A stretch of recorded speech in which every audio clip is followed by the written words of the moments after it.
Hey, hey, let's see if this goes. Have we got audio? Do we have audio? Is anybody there?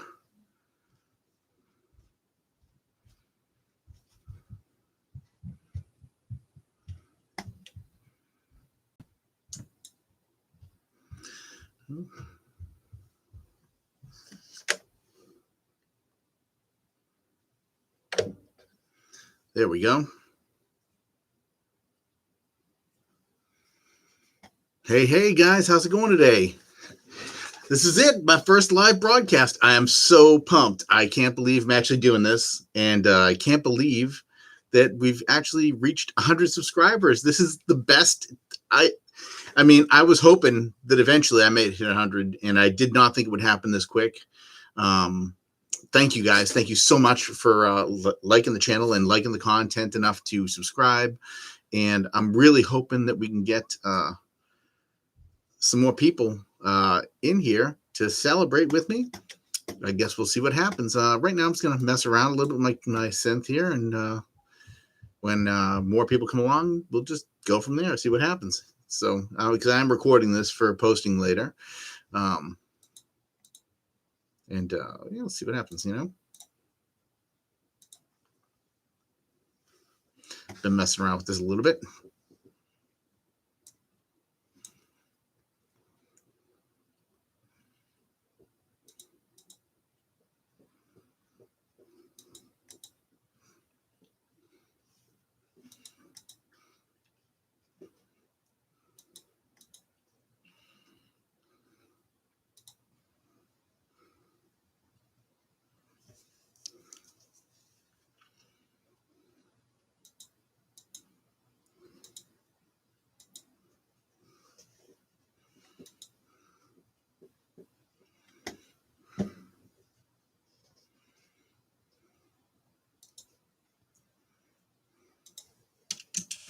Hey there.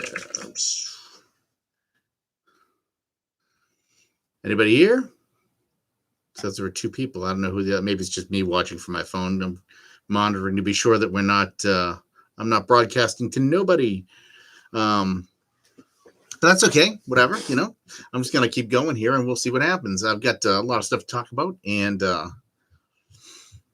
lot of things to show you guys when you do show up. I'm gonna move this logo actually up here because I did not realize it was going to be right in the way of the chat. There we go. This is it's a little bit of an experiment right now, just trying to get my bearings for live chats and for live streams rather. I've never done this before. This is really kind of new territory for me.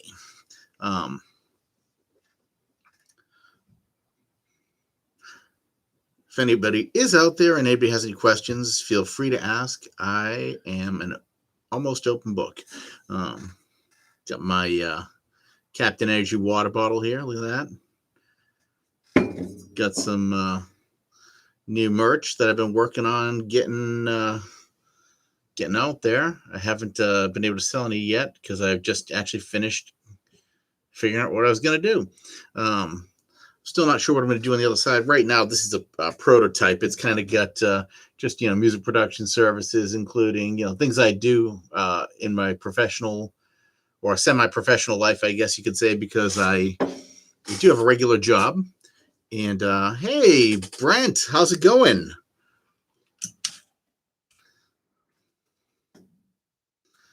I'm glad, man. I'm glad someone's here. I've been talking to myself for a little bit. This is the first time I've done this, so I'm kind of a little on the I don't know, shaky side, you could say. I'm doing good. I'm doing real good. I mean, this is pretty exciting, and I was just messing around with this track I've been playing with. Not sure if I'm gonna keep it. Probably turned it off. I was just kind of messing around. Hey, Secret Squirrel, what's up, man? Good to see you too, man. This is exciting, It's the first time I've actually went out and got like a little 100 subscribers cake. And actually, the cool part was when I got up this morning, I was at a 107 or And now I'm at 108, and I'm like, oh my God, it's past 100. This is amazing. So, I mean, I'm excited for every single subscriber. My son says to me, you got to change your title to 108. And I'm like, dude, it's 100 was when I decided I was going to do this, So it's like, here I am at the 100, yeah. So, I mean, if there's anything you guys want to know, I mean, about me or about, I'm driving down. Yeah, dude, come on down.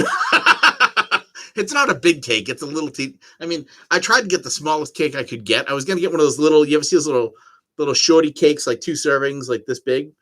But the bakery I went to didn't have the little guys. They only had the 8 inches.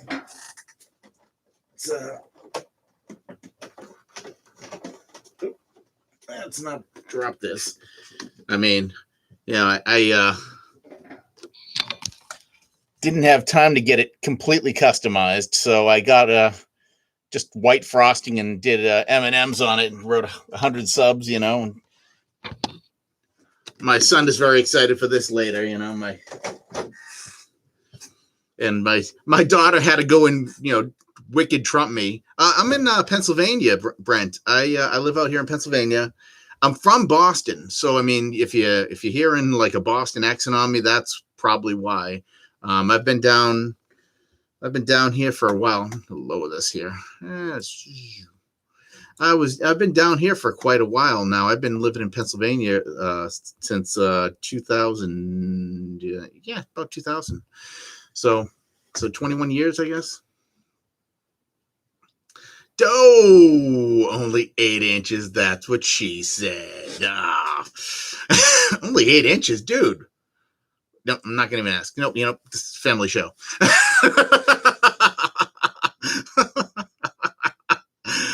Oh, yeah. Anyway, but no, I'm down here. I mean, I've been. I was waiting for that secret. Oh, were you? Yeah, I mean that's the low hanging fruit joke, you know what I mean? When someone says anything with a size associated with it, But yeah, that's a good one. You got me.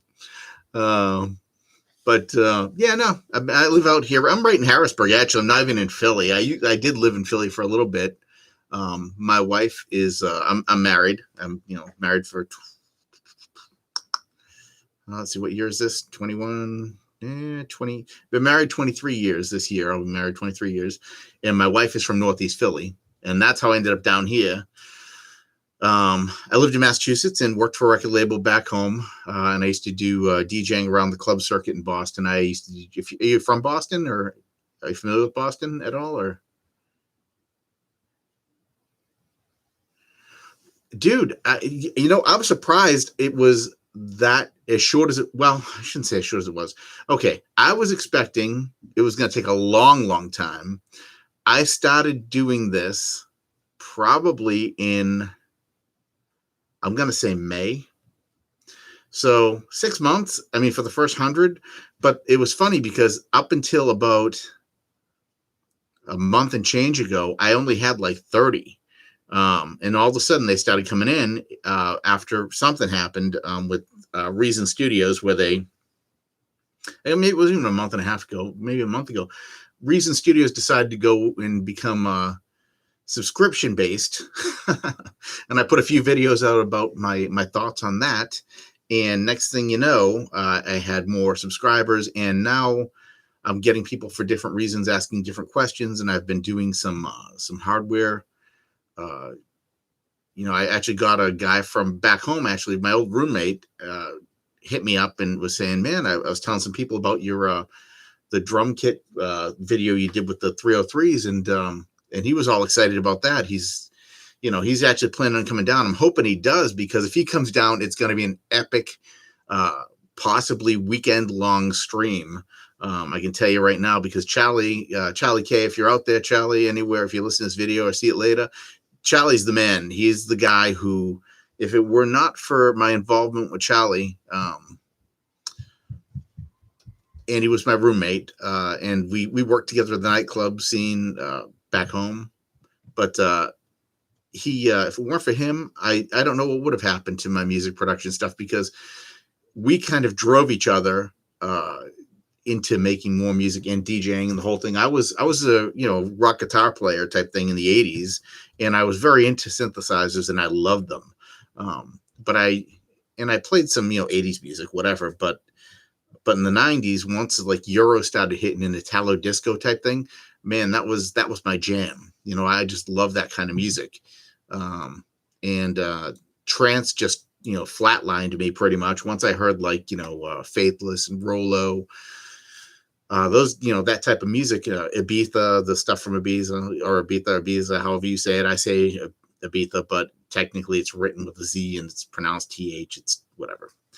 Long story, but when they started bringing out stuff, Ministry of Sound, I was just like, whoa, this is where my life is headed. And then I got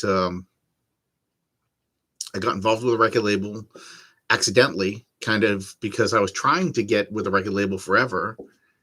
And one dude came into, I used to work at a computer store selling, I don't know if you ever heard of CompUSA, but I used to work at CompUSA and I was a salesperson.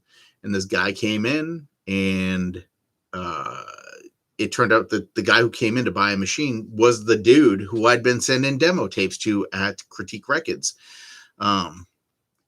CompUSA was huge. They were like, if you think of Best Buy and get rid of all the junk that isn't computers, that was CompUSA. Yeah. So, yeah, dude, I loved CompUSA. I loved that job. I really did. I really enjoyed doing retail, and it's, I really got to attribute a lot of my current personality and, I guess like before that, I was very, very introverted, I'd just be like, I didn't talk to anybody. I tried to stay away from people, stay out of people's way. And I still try to stay out of people's way, but you get what I mean?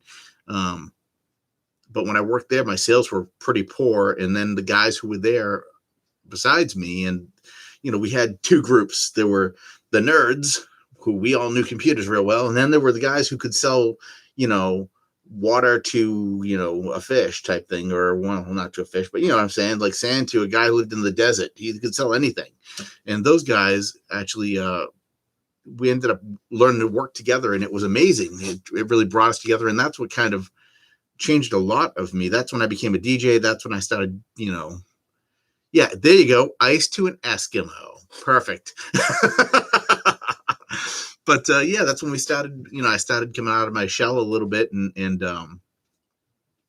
after that, it was crazy, because people who knew me were like, oh my God, ever since this happened, you're like snowballing, like rolling down a hill, you're just getting bigger and bigger. And like, cause my personality went from like, little teeny personality to like, boom, big personality. I could sell you things. I could talk to you. I wasn't afraid to approach people. It went from like one extreme to the other. Which really helped in the dating scene. I'll tell you right now. It was at the time, it was pretty cool, because I was very much into weightlifting and all that, but I was afraid to talk to people. And then I got less afraid to talk to people, and things worked out, in the end. So, but yeah, DJing I love DJing. That was the best.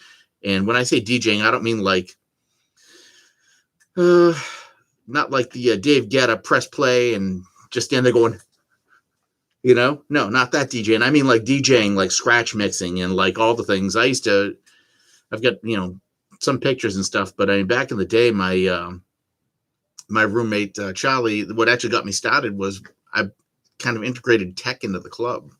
Have you ever thought about managing an artist? Dude, I would actually manage an artist if I had an artist to manage, and I had,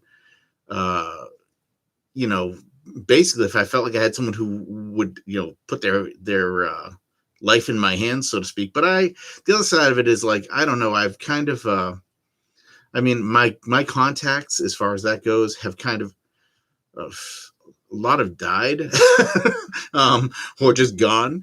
I mean, I am doing work with my niece, actually, she's my niece, but I do her albums. I produce her stuff. It's Siobhan McShay. You probably haven't heard of her. She's very small time, like cover artist type thing. But she writes her own stuff too. But I produced all her stuff, and I'm working with a guy.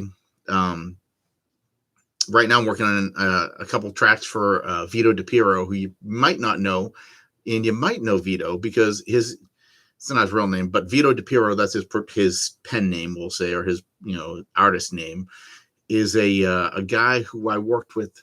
And before, when I met him, I was like, dude, you can really rap. I was pretty surprised. He was really good. And he was afraid to do it basically out in the real world. So I said, hey, you know what? Why don't we going up against major minor?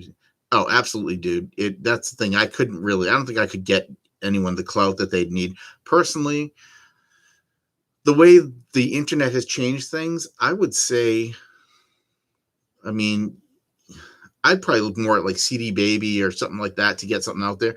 The whole record industry is a jacked up mess anymore. Now it's all like, it's crazy. I mean, back in the day, you needed a label. You needed someone to supply you with gigs or whatever. Now people do it on their own. And look at me right now. I mean, 20 years ago, I couldn't have hoped to reach 5 people, let alone 100. You know what I mean? Like, to be able to talk to, I mean, this is what I've been doing all along. And I just wish I'd started earlier. If I'd started when YouTube started, and if I'd seen in my head the vision for what was possible with YouTube, I think I would have gone a lot further right now. I'd be a lot further along than, problem is, yes, you can do it, but so can everybody. Right. It's flooded. Yeah. And that's why you got to find a way to stand out. And I mean, that's the hard part. I mean, it's, what is it? Kind of reminds me did you ever see The Incredibles, the movie, The Incredibles, the first one when, what's his name? And with a bad guy, I can't think of his name, but he decides he was going to make, superpower like things like laser rings and flying suits and whatnot, and it's like, and he makes a comment that's like, when everybody's super, no one will be. And that's kind of, we're rapidly approaching critical mass in that, I think, in the world, because I mean, anybody who has a decent internet connection, rolling out implements I thought of in 2010. What implements are you referring to? Sorry, you can. I'm not what you're getting. Sure, what you're getting at. If you mean drone delivery and that type of thing, I'm not sure. But yeah, I mean, it is flooded, and the whole thing though is to try and find a niche that you can do better than anybody else, and it's hard to be like that guy. I mean, I'm not the best music producer. I mean, I just like doing music production. I know a lot of things, you know what I mean? And I'm happy to share that knowledge. And that's what I think is going to make me something to pay attention to, you know what I mean? Being more of a resource than the source. I'm not going to be, I'll put out albums and I'll put out sample packs and that type of thing, whatever. And I'll do what I do for different people and that type of thing. But I don't think any of my music is probably going to be, the next thing on the Billboard, top 100 type thing. If it is, I'd be psyched. I don't know. But Billboard, that whole game is, that's all pay to play anyway. Honestly, it's not, when you see stuff up there, it's not because everybody liked the newest Lady Gaga track or whatever. I mean, yes, they're catchy. They're good songs, but are there better artists out there that should be in those places? Yes, but Lady Gaga got lucky type thing, has a label behind her. Sorry, Lady Gaga, if you're watching, I doubt it someday. Maybe you'll see the stream or whatever.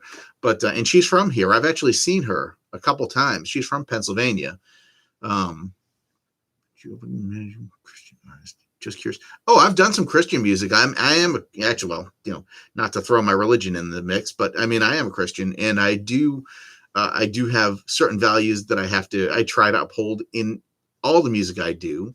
Like, I wouldn't do anything that was like, I guess that's one of the things. I mean, like I've written songs that could have been, I'll say, potentially suggestive, but I don't outright say things. You know what I mean? I'm like, think like if you ever watched I Love Lucy, where they, they're in the same going to bed type thing, but they're in different beds in the same room. That's kind of my mentality. You know what I mean? I wouldn't do like anything crazy, but yeah, Christian music. Actually, one of the first artists I worked with was a girl who did Christian music from Berkeley. Her name was Catherine, and she was amazing. Oh my gosh.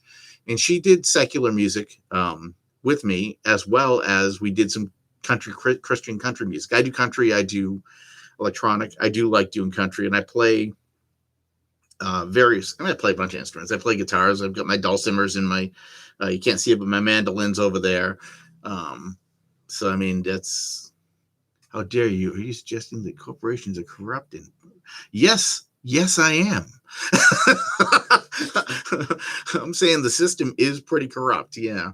I mean, I can't even tell you, man, but I wish I had I'll tell you, if I had $1 for every time something went in that direction, or that I found something that was corrupt. If I made money for finding things that were corrupt, I would make a lot more money than I've made on the legit side.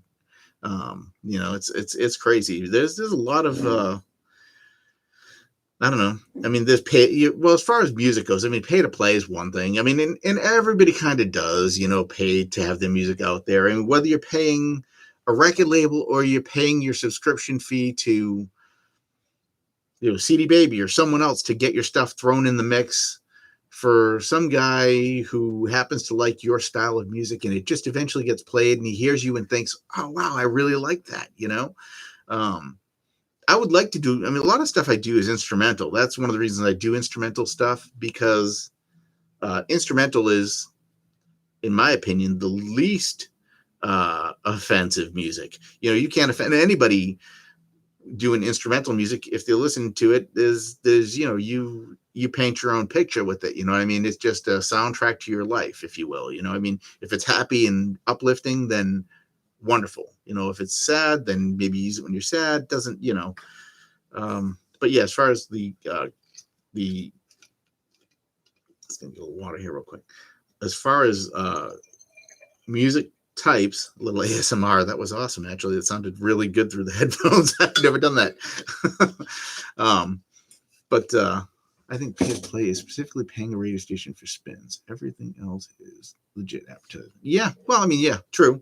That is true. I mean, if you put your stuff out there and I happen to like, we'll say Christian EDM, and which I do, and if I happen to like it and your stuff kind of fits into the style of things I listen to, and their algorithm says, hey, you might like, Brent's new song, then that's awesome. I mean, it's like, and I might not like it a lot of times, like I listen to one service called, pardon me, sorry, called DI.FM, direct digitally imported FM radio. I've been listening to them for years because they're like $60 a year or something like that, and you get all this European like house music and trance music and all that, and a lot of really good instrumental, like uplifting trance stuff that's like my jam. I put that on when I'm working. There's no words to like really bother my mind while I'm trying to do my job. Because I mean, I have a real job. This isn't it. Music isn't everything I do, unfortunately. I wish it was. Maybe eventually again it will be. Who knows? Once I get a little further along. But I took a few years off when I had my daughter, and that kind of I'll say set me back a bit. But it was be a dad or be a musician type thing, and I kind of chose to be a dad. So yet. I mean, dude, this could become the thing for me. I mean, there's a lot of chances. Also, I'll say I've got a bigger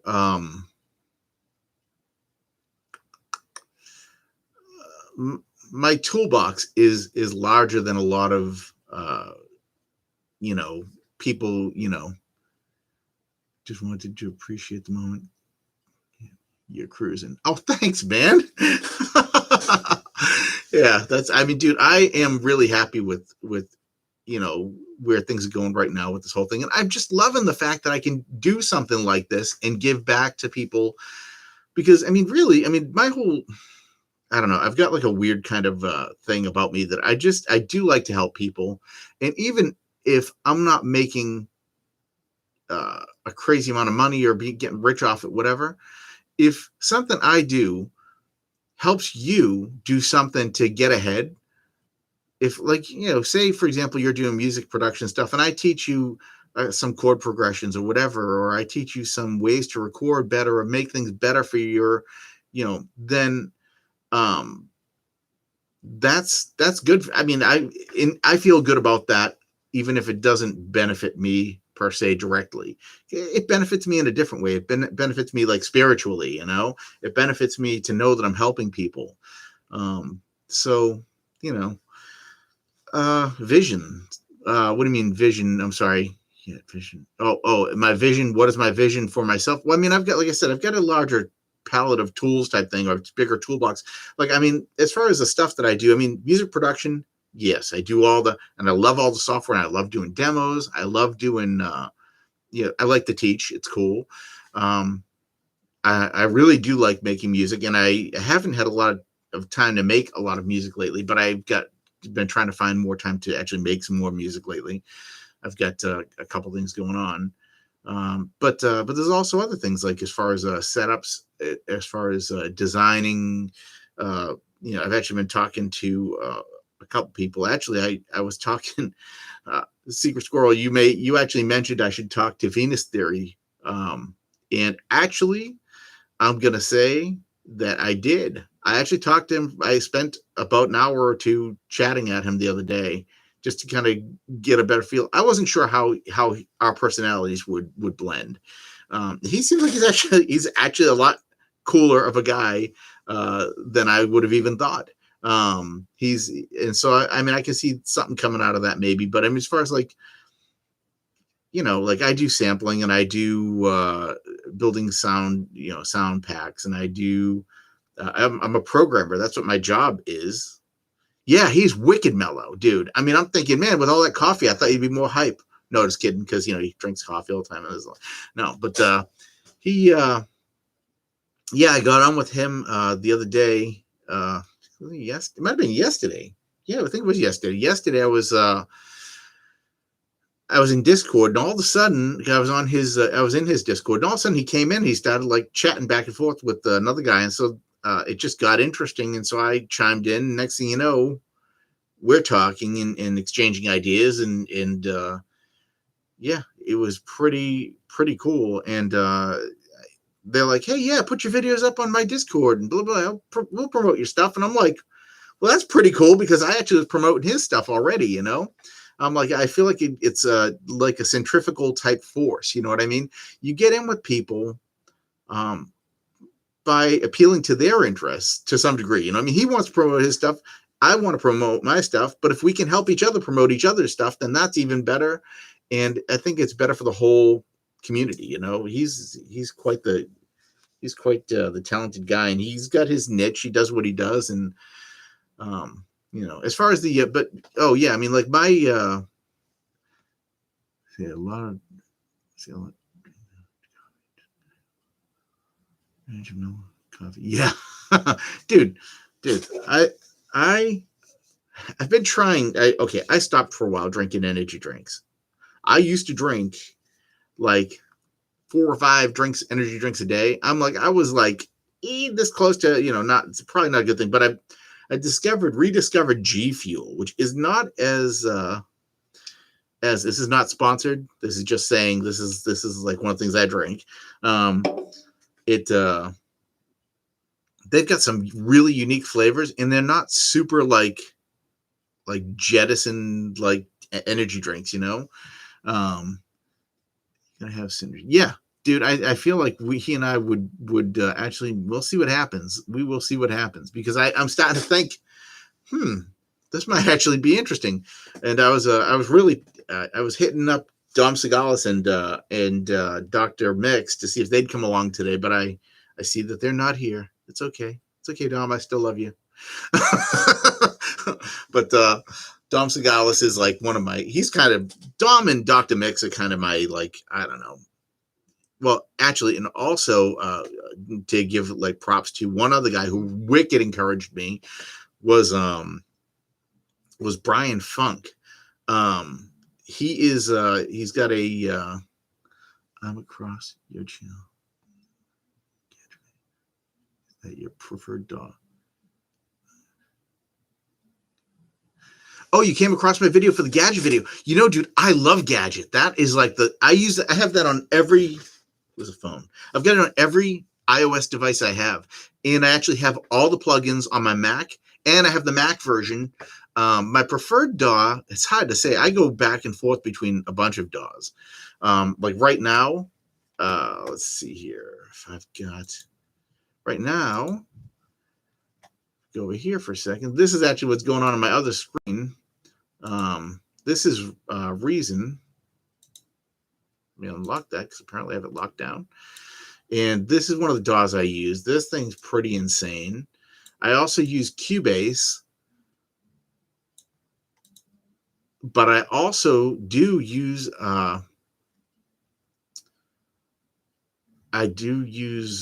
Gadget a lot. That's like my favorite mobile DAW, and I take it with me everywhere I go. I mean, literally, I'm always working in Gadget. And it's the reason my iPad batteries die all the time, because I mean, I'm always using it till I'll be on the road or whatever and just use it till it croaks. Yeah. When did you get Gadget? Were you like Gadget 1, or did you jump on during Gadget 2, or? Oh, my favorite Gadget. Oh, let me think. Well, there's so many of them. I can't think of the name of the one that I like. Where's my little device? Let's see here. It is. It's funny because, well, my favorite gadgets. There's one that's I never remember what they're called, but it's the one that looks like the Odyssey. That's one of my favorite ones. I mean, I've got all the DLC for it, and I also bought the other instruments that they sell. The ARP, there it is, right here. It's called Lexington. Oh, where's my camera? There it is. Lexington. Have you seen this one? Hold on, turns this way. Oh, here we go. It's really bright and really not showing well. Anyway, it's just like the ARP Odyssey. That thing is one of my favorites. The other ones I really like are, let's see if I can find the name. Oh, I love the Monopoly, which the Montpellier in this. Gosh, there's one called the Warsaw. Sorry, I got to get new glasses. My glasses are getting messed up here. The Warsaw. This one's their if you've used their new Groove Box that they put out. It's a small version of the Groove Box. It's a wavetable type synth. It's a lot like Serum or something in here. This thing's badass. I mean, I don't think there's a bad gadget in here, honestly. I've got the Konami one, the everything. They're just, I mean, let's see, what am I working on here right now? Yeah. It's coming through the mic, so it's not going to sound too good, but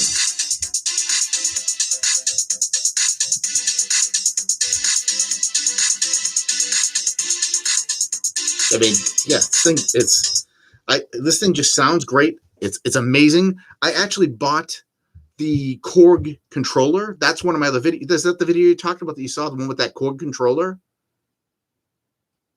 Boots and pants. Always in Darwin. Yeah, dude, there is not a bad gadget to be had in there. This thing it's the secret hidden gem of the iPad, iPhone. If you have an iPhone and an iPad, you're making music and you don't have Gadget, I feel like you're really missing out. Cubasis is really good, but Gadget is just astounding. Oh, that's funny. My son, sorry, I changed that on my other phone. Anyway, but the yeah, that, and I mean, I tried. Have you tried that? Have you tried Flip from Andrew Wong? I mean, it's not bad. I just don't. I'm not like a I'm looking for here sample flipper, I guess you could say. Cubase is kind of unstable, but I've had good luck with it. I've had people tell me that they've had all these problems, but I haven't had all the issues that other people have had. And I've heard that 2 is better than 3, but hold on one second, please. John, keep it down up there, dude. Sorry about that.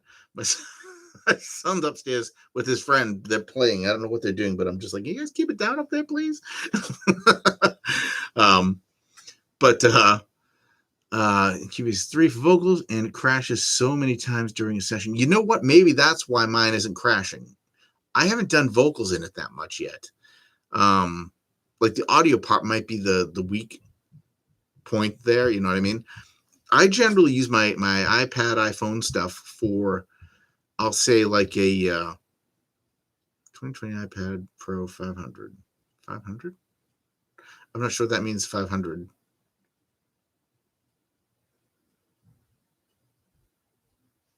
But anyway, so yeah, I've been using. Well, I've got the, which iPad Pro do I have? I've got the original iPad. Well, not the original iPad Pro. You know how when they brought it out, like 6 months later, they brought out the second modification to it. Oh, 500 gig. Yeah, that's what I have too. Actually, I have the but not the 2021. I think mine's the 2018 or 2019. That Pro. I have the two. I have two of them. I have the first version of it, but the second model of the big one, it looks gigantic. It's like when you hold this thing, everyone's like, what the heck is that? That's an iPad? I've never seen an iPad so big. But my other one is the 500 gig of the whatever it was, maybe 2018, 2019 one that they brought out with the first one with the magnetic pencil. And yeah. And that's it. And I love that thing. I mean, I don't know. I mean, I've been pretty good with it. But again, I really haven't done much vocally with it type thing. And I really wish they'd bring out like, I don't know. I feel like Apple's missing the mark here on a couple things. One of them is that they don't realize how many people like that tablet for music production. And I feel like they're trying to get rid of all our ports on us. I'm like, what are you doing?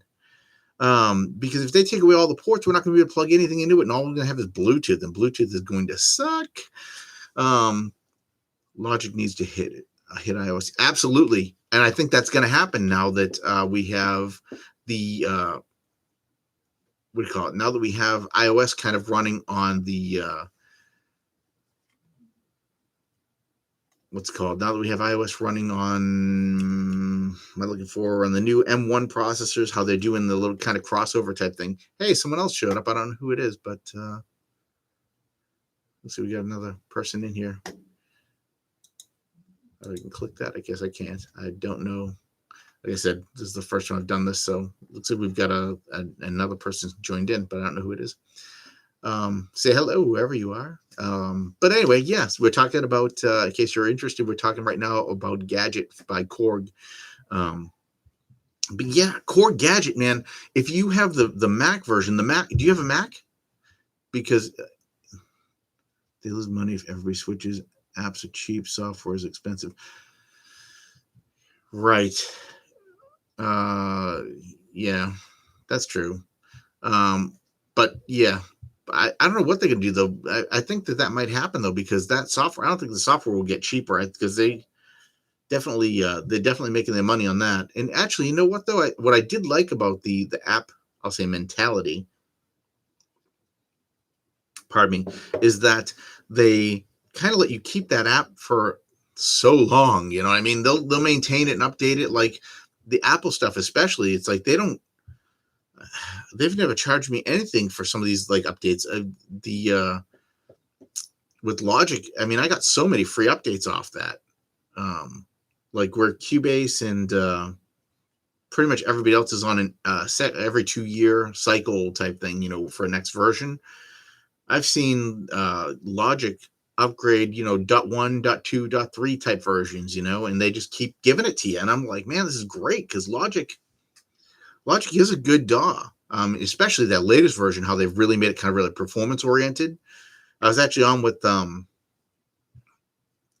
Greg Undo from he's the if you haven't been on, if you're not a Cubase guy really, they do a thing called Club Cubase, and it's a weekly. During the pandemic, they've been doing it twice a week, Tuesdays and Fridays. And on the last Friday of the month, he started doing Zoom meetings. So I got on the Zoom yesterday, and he was asking, hey, starting to like think about the next version of Cubase. Is there anything you guys would like to see? So I shot out a few suggestions, like, hey, I would like to see.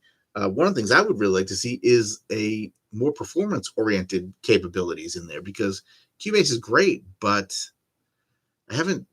like versus Logic versus Ableton Live, there are just some things you can't do in Cubase as easily or at all. You know what I mean? On the other side, though, Cubase has a lot of things that none of the other DAWs do at all. Production-wise, it's a better production environment, I feel like. But as far as performance, it's missing some things. Editing is very limited. Biggest editing's limited on in Gadget, you mean, or in Cubase? As long as you buy the hardware, the software is lost later for them. Right. Yeah. Yeah. Well, that's kind of the way it is. Think about the game consoles. Basically that's what they do. They sell you the game console at a loss, knowing that you're pretty much going to spend, a ton of money on games over the next, whatever, 5 years while that's out, or 6 years while it's out. And know that they're going to make a lot of money off you that way. Vocal editing specifically. Oh, yeah. Cubase is 3. That actually does need some help probably in that area. Personally, I haven't found a lot of really, I gotta say, yeah, subscriptions drive me crazy. I am anti-subscription. And actually, what was it that just came up the other day? I was just on something where somebody was talking about going with a subscription model, and everybody kind of blew. It wasn't even the reason thing. It was something else where everybody was like, no more subscriptions. We're tired of subscriptions. And like, I'm like, yeah. And that's funny because you got companies like Reason right now trying this out, going, yeah, subscriptions are a great idea. No, they're not a great idea. How about this? Rent to own is the right idea. You know what I mean? Adobe annoys the heck out of me. They're my favorite company and least favorite company as far as the graphic stuff goes. I've been an Adobe guy forever. I use Photoshop, I use Illustrator, I use Premiere to edit my videos. I even I for years was a Flash developer, and that was until Steve Jobs decided that Flash was no good anymore and decided to come and flatline that market. Thanks, buddy. I know he's gone, but I'm sorry, Steve, but still, kind of ruined an industry. That's cool. But yeah, Adobe Creative Cloud, when they did that, and it's funny because when Reason said, don't worry, we're not taking it away from you. This is just an option, you can buy it still. I'm thinking, yeah, that's what they said about Creative Cloud when Creative Cloud 6 came out. CS6 came out with the first, Creative Suite 6 and Creative Cloud, the first version, came out hand in hand. For the first year, you could buy the full version, and you could do the Creative Cloud version if you wanted to. Then I was like, oh, that's interesting. At the time, I thought it was interesting because I'm like, oh, you'll have the latest version all the time. That's fantastic. And then the next year, they're like, yeah, we decided to pull the Own It version because, but yeah, LumaFusion is great. Hold on. LumaFusion, that's the video editor for Mac or for iOS? It runs video editing smoothly. Yeah, there we go. Yeah, it's that one. Actually, yeah, that's what do you know Jacob? Jacob, I can't think of his last name. He's Swedish. You do know Jacob? No, you didn't. That was a different yes. Sorry. Yes, yes. He uses that to do his stuff. He's a really cool dude. Yeah, I talked to him. I talked to him several times too on his stream. I'm usually there. Um, Distra. What is Distra? I'm not sure what that is. Oop.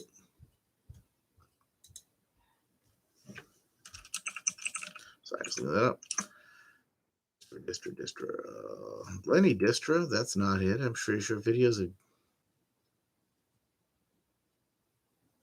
Is that his channel or something? I don't know. Yeah, but that guy Hack H-A. I'm not sure how to say it, but Jacob. Yeah, guy. When I saw him the first time, I thought, man, this guy kind of looks like a bit like a Viking or something, like a little bit like you know, um, Genghis Khan or something. Kind of has like a because he's got that big hair type thing, but he's a heck of a good dude. He's actually really cool, and he really knows his stuff. He's a developer, and that's what he does audio applications and plugins, and that's just what he does. He's doing some good stuff. Jacob Distra. Is that his name? His last name? Different Jacob. Oh no, sorry. Yeah, this guy. I'm trying to find his thing. His hold on, Jacob. Jacob. That's he spells it with Jacob. YouTube.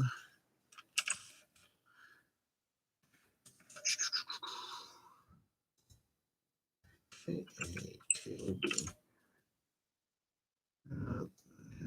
This guy right here. This is the dude.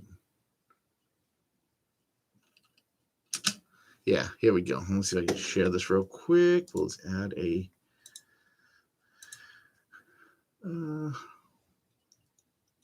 window of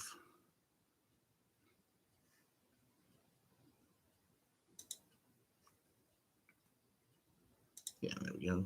Right there. And that's what I want right there. This guy right here. That's who I'm talking about. It's Jacob Hack, Haq. This guy he's a pretty smart dude, and also he he's a musician as well, and he operates mostly off the iPad, and he does his video on there too. His voice would be perfect for radio.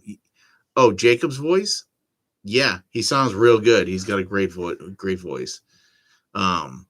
Yeah, and I mean he's a very he's pretty open. He's talks openly about his past. He's had some issues with alcohol addiction and stuff, and I'm like, man, I'm with you, man. I mean, not me, I haven't personally, but I know my dad had an addiction problem. He was so I get where he's coming from, and I applaud his efforts to stay away from the stuff, because it can really ruin you, man. It can ruin your life. Yeah, he's a really good guy, really smart guy. He's on all the time, and I actually tried to get on with him one day. He had a thing where he actually invited me on to talk, because he sometimes lets people on his stream, and he actually tried to get me on, and I could not for the life of me get Discord to connect audio. I don't know why. That reminded me of Gadget. Would you like to hear it? Sure. Yeah. I guess it'll take a second. I'll just wait. But yeah, he's a real good guy, and I just and the other guy who I really like is as far as the mobile stuff goes is I wish they would hurry to add traction to rewire capability.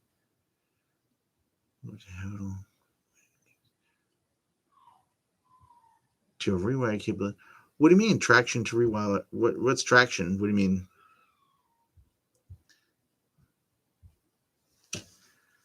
Hey, Steve, how's it going? Everything in moderation, even moderation. LOL. Yeah, dude. Well, I mean, I hear what you're saying. Yeah, I mean, as far as you're talking about back to the alcohol type thing.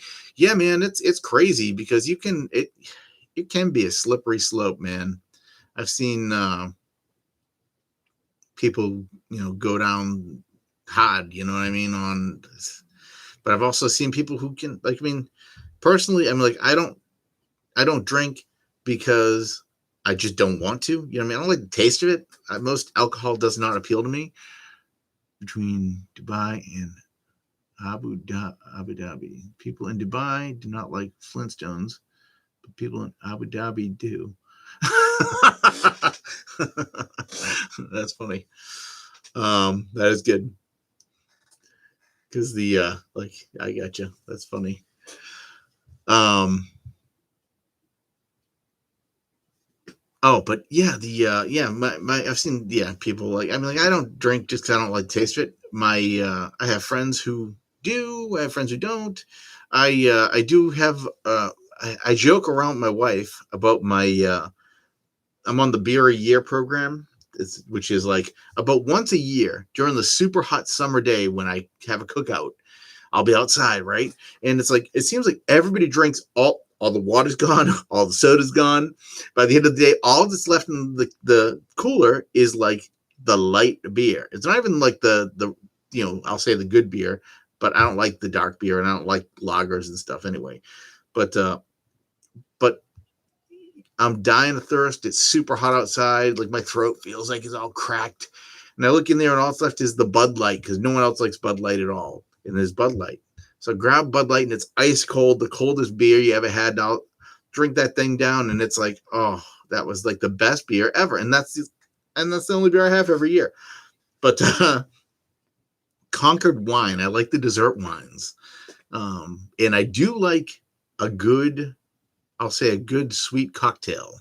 Like there's like White Russian, there's frozen toasted almond. I love those. Disney has a thing. If you're ever in Disneyland or Disney World, either of the two, there's a drink they have called a Magic Star. And it is, I'll give you the recipe right now. It's 3 items and it's 1/3 each. Okay. Strained pineapple juice. It's called Triple X Fusion or X-rated Fusion. They call it X Fusion there because they don't want to put XXX Fusion because it looks bad on the menu for Disney, you know what I mean? But that's a blood orange vodka and then coconut rum, 1/3. Put that together. Oh, baby. So good. And you can't even taste the alcohol, which is a bad thing because the first time I had it, I got a little inebriated unintentionally. I have a very low alcohol tolerance and, you know, oh, thanks, Steve. That's yeah, dude. I'm so excited. Like I was saying earlier, I'm like, I can't believe I've hit 100 users, and I was talking to welcome to the party, man. Yeah, yes, thanks. Yes, yeah. I was talking to if you know Blez Beats, that channel. I was talking to I don't know if his name's actually is Blez or not, but I've talked to him several times as well, and I was talking to him kind of. I don't know, when I was about 30 people, 30 subs, I'm like, what do you got to do to get people? You know what I mean? I'm just curious, and because I don't get. Oh, thanks, Brent, dude, thank you so much. I'm glad you were here, and thanks for coming along. And hope to see you, on in the chat, and I'll be doing another live stream probably. I'm gonna try and start doing these sort of regularly. This is the first one, like I said, but I think I might not do one next week. We'll see what happens, but I will definitely be doing another one soon. I hope to see you there. Thank you for coming over, man. But and I'll catch you later. But yeah, the Blez Beats. I was talking to him and I was asking him, how do I attract people? How do you grow your channel? Because he's, you got these channels and so many channels with like, you'll look at it and you'll be like, man, they got like 60,000, 100,000 people. I can't even get past 30. I was thinking, and I'll be debuting soon. You will see me soon. Oh, nice. All right, dude, send me a link. Send me information. I'll try and, reciprocate. I'll be online with you. I'll come on to your, live broadcast and, be there to say hello, and try and help you out if I can, So, I mean, and if you got any music, dude, send me, hit me up. My email is the same as my name, captainenergy@gmail.com.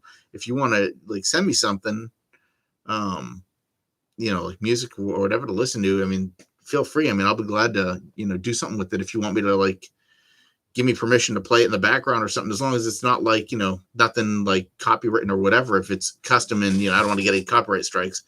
But if you've got something that you've written and you want to promote, let me know. I'll be glad to help you out, Anyway, but but he was telling me, he says, it's just consistency. Just be consistent.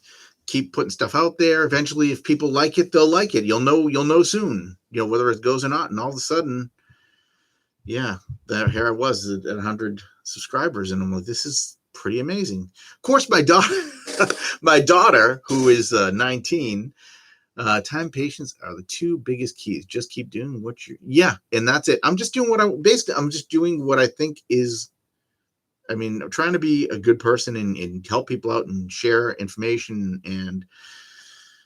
and we'll see what happens. And if people like it, then they like it. I am me, and it's, you got to like my personality too, somewhat, I guess. And some people will, some people won't. And I hope enough people will that will keep going. But my daughter is a TikToker.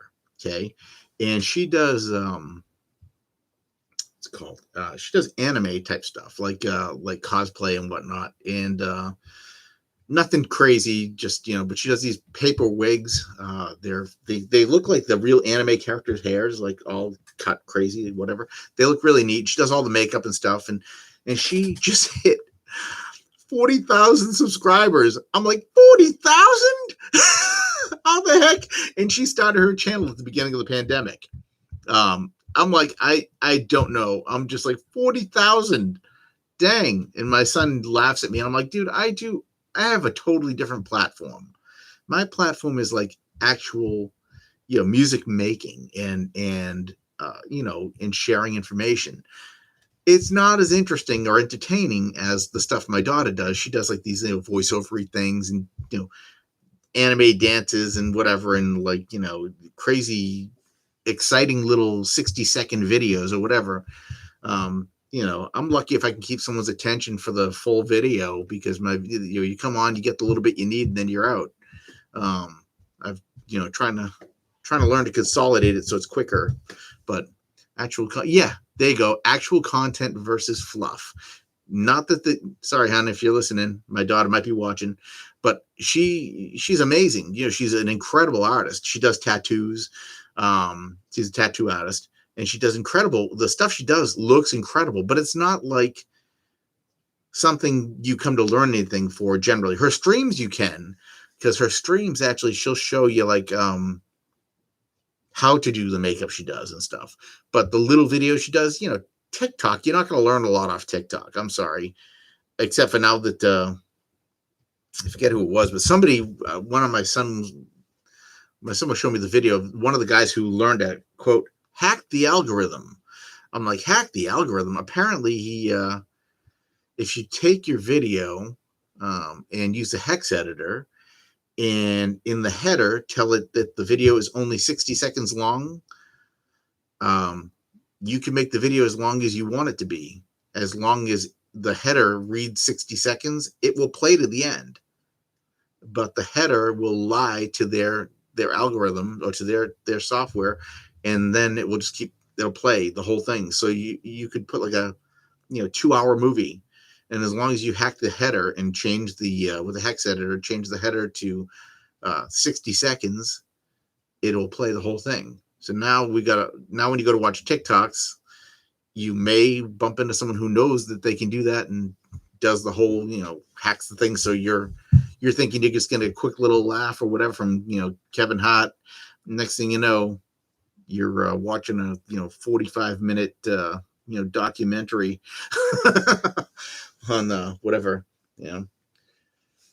Man, I'll tell you, I was talking to a friend of mine back home. This is actually, speaking of documentaries, we were talking about the Daft Punk documentary on Netflix, and how it's kind of sad that they're like pulling the plug on their career, I guess. But at the same time, I mean, they haven't really been doing anything in a while, it feels like. So, but they really did make a lot of impact in the music industry, the dance music industry, especially.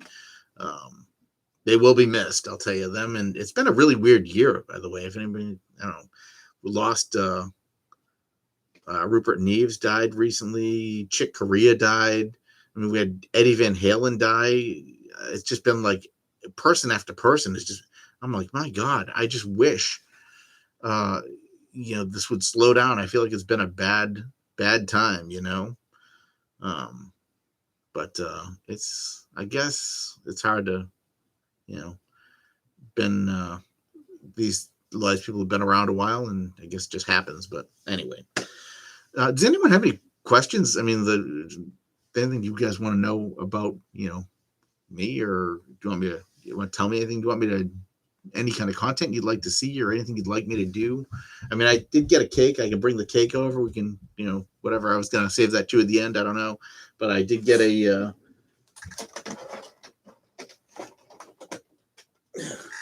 I know this is goofy, but it's like, I was like, I was like, how many times? I don't know. I mean, I don't have a lot of things to celebrate it that I do, you know what I mean, these days.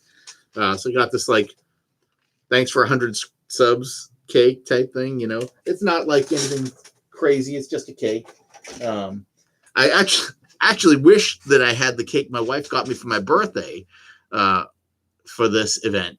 That cake, man, I don't know if I got a picture of it, but it was a Captain Energy cake. She actually had a cake made for me from this lady at work.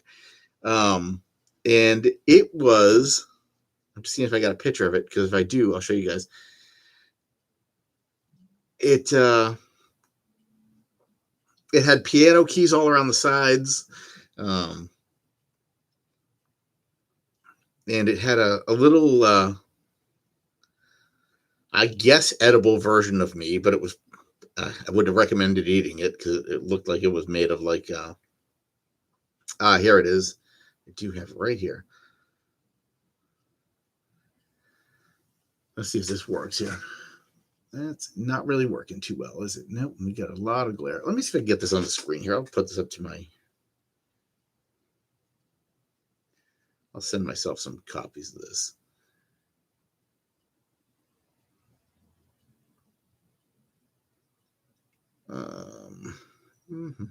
This one's a good one. Yeah, there we go. Yes, the piano keys going around the edge. Yeah, I'm remembering it wrong, which is funny, but I guess that's what happens, Let's see here. Send the two. I'll send it to myself with Gmail. So take 1 second. Sorry. But it was a really cool cake. When will you start distro channel? Distributing my music?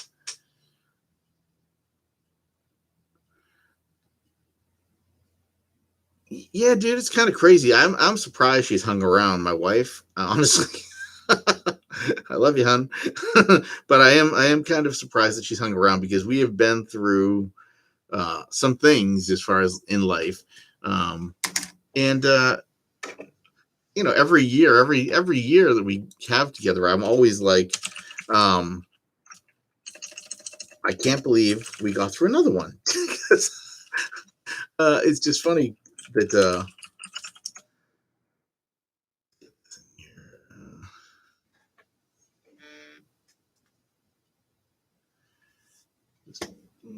let's get so here. There we go. Let's get this guy right here. Yeah, this lady she works with, she likes to support local things, like local businesses and local whatever, Let's see, Windows capture, is that the one? I think that's it. Yeah, there's the cake. It was it has me in my screen. Zoom this out a little bit here. Come on, man. Yeah, that's what's wrong. I meant to lock me down. Sorry, Steve, 1 second. Make some modifications here. Oh, OBS, you are so cool, but you're such a pain at the same time. There we go. Yeah, like that's me at a computer. You can't see the screen, but it's got my Captain Energy logo on it. Let's see, we got another one that has the screen, the logo on it.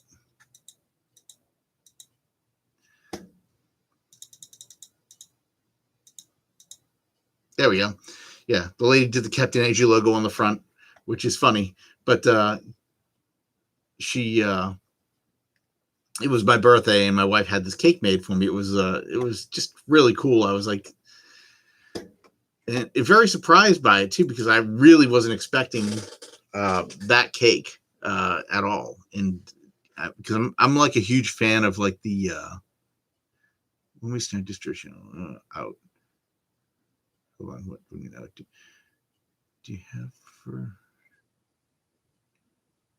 versus in the box or is that? Oh, you're asking. Sorry, I apologize, Steve. You're asking, do I prefer using real gear or do I prefer working in the box? Okay. I come from the out of the box world. I've been doing this since God. I've been doing music production stuff since 1988, 89. I mean, so I do like the out of the box world, but I do really, I hope that the in the box world can become better. And that's where I think we're going right now. But I mean, like, I would love to be able to have just a controller. Like right now, I've got my Akai MPK 49 right here. And I have, you know, my mixer, whatever. I have a little mixer right here, but I have my big mixer back there. I would love to be able to just have this keyboard here and my machine and be able to do everything I can do with everything else. The problem is that when it comes to real gear, nothing feels quite as good as being able to like grab like a, you know, whatever, like the knobs on my TB3 or whatever, and tweak that and have it be instantly responsive to whatever I want it to be whatever I want to be responding with. Like even like having these knobs here, like if you've seen, I'm gonna grab something here. That's not what I meant to grab. I grabbed the wrong thing. I meant to grab this. Even with like this is my control deck right down here. Okay, I've got my MPK Mini right over there, which I use for some additional keys, and I have a few knobs on there. And I've got my MPK 249 right here. And even with you know, the 8 knobs and 8 sliders, the problem with a controller versus an actual synth is that they're never wired quite the way you think they would be. You know what I mean? They're never quite exactly what you, I don't know, like mapping all these controls to control one synth. And then usually it's only mapped to one synth. I feel like I'd need like a lot more knobs and a lot more sliders. And actually there was a company that had something they were working on that fell through. But yeah, sorry, I read that already. I apologize. Discord. Oh, my own Discord. I have a Discord. I've got a Discord channel. Actually, let's see if we can Discord. Sorry, I thought you were asking what distribution channel I was going to be using. I'm like, I don't know. I don't really have a distribution channel. Now, this Discord is like fresh out the gate. You know what I mean? I've got not a lot happening on here yet. But let's see here. There we go. If you guys want that, paste in plain text. There we go. Oops, and that's not the enter key. That's my Discord.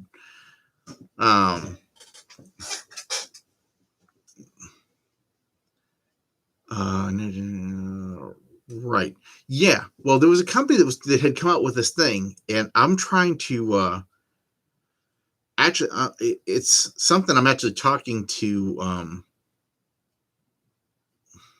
what's called. I'm talking to Cubase a little bit about, and I'm actually thinking of building this out from this point. You've ever seen those the what's it called? Think, Jim.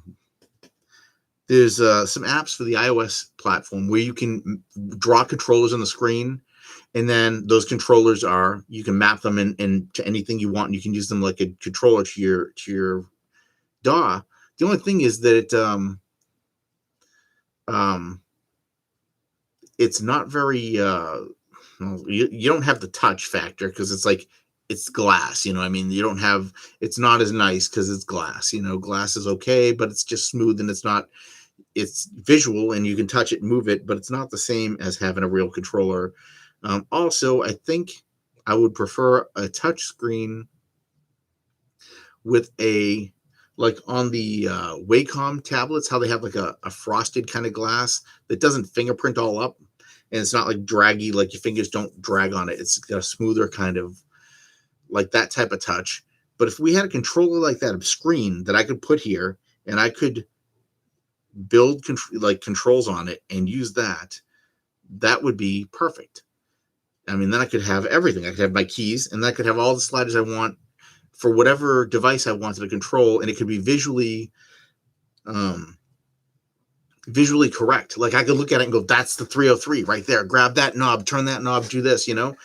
Um, Whereas right now, it's like nothing is visually correct on my MIDI setup. It's all like you got 8 knobs this way, 8 sliders that way. You got 8 buttons underneath that, and they're not like you've got to remember what is what. It doesn't. It's not. It doesn't lend any suggestion to you to what.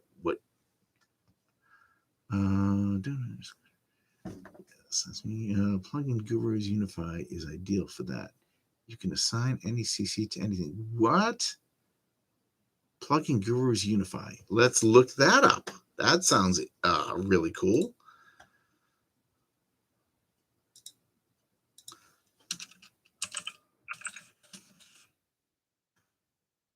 Unify.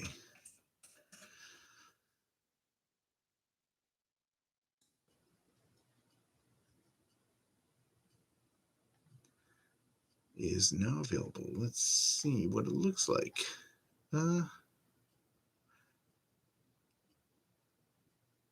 Our first retail plugin, and it's a game changer. Okay, well. Am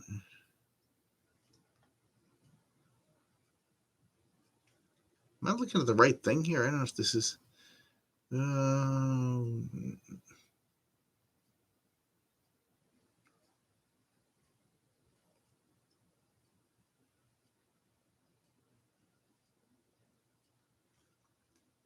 See if this is one. Is this? Where's my screen? There we go. Is this what you're talking about right here? This Unify, this app? I'm trying to see if there's a because they got some sound. It looks like it's if this is the right thing.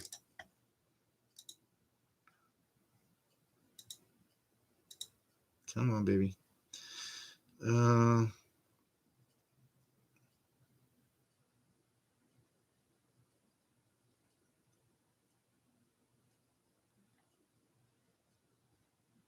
Is it a synth or is it something else? Excellent touchscreen design specifically for music production. Huh. Well, I will have to look into their stuff a little more then and see what's what. Maybe I'll hit them up, see if they've got a promotional copy to mess with. Check it out and do a review on it. Or maybe it's do from the trials. That's fine too. But yeah, the app that I'm talking about, what's that one that DJ something? Anyway, there's a standard that they came out with that lets you do those like interfaces that Blue Cat Audio has software called Plugin Script. You really Blue Cat Audio. Let's see if that's.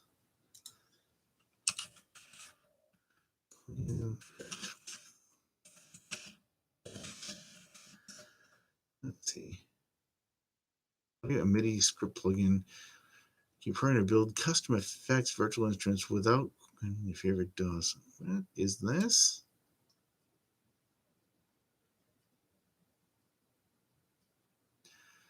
Oh, this is an instrument type. You can create. So what do they have? Basically modules that you can assemble and create like a VST with type thing. That's pretty cool. If you don't care about programming, BlueCat script can be used for regular multi-effects processes, existing scripts. Well, that, yeah, okay.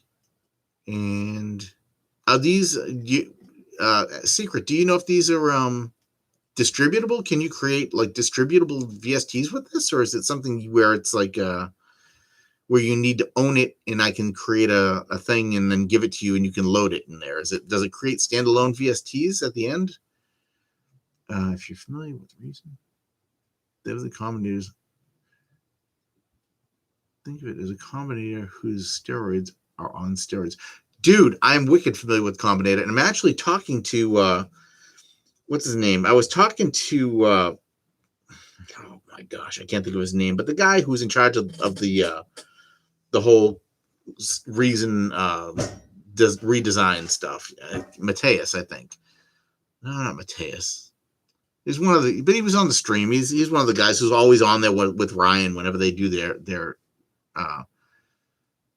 Unify is cheap, dirt cheap, $79 for it. Yeah, dude, I'm gonna have to look at that because that would be sick. To build it. It is once you build it. Okay, well, dude, I'm gonna have to look into that too. Oh my god, I'm getting some insane. Look at this. I'm like talking about giving you guys information. You guys are the ones like, giving me information today. That's cool. Well, let's see. Yeah, I was talking to them though at Reason Studios before this whole rental thing came about building a combinator that allowed more customization than what they're allowing right now. Right now, they have their 4 knobs and 4 buttons, and that's fantastic, whatever. But I'm like, well, I want more knobs. I want other things. I want to be able to tell these things to do different things. And also, I want to be able to place them. So I went through and created this whole like diagram of what I was talking about. Like basically, it's kind of funny because when I saw, let me see if I got this up. I do have this up right now. Let me open this over here. Did you see their latest synth? What's it called? Algorithm. It is Mateus. Okay. One of the beauties. CPU usage is minimal. Oh, really? Well, that's even cooler. That's, I was watching Dom Segalis's thing about AMD processors yesterday, and I'm like, yeah, that's cool, but I don't know. I'm sticking with Intel just because I know there are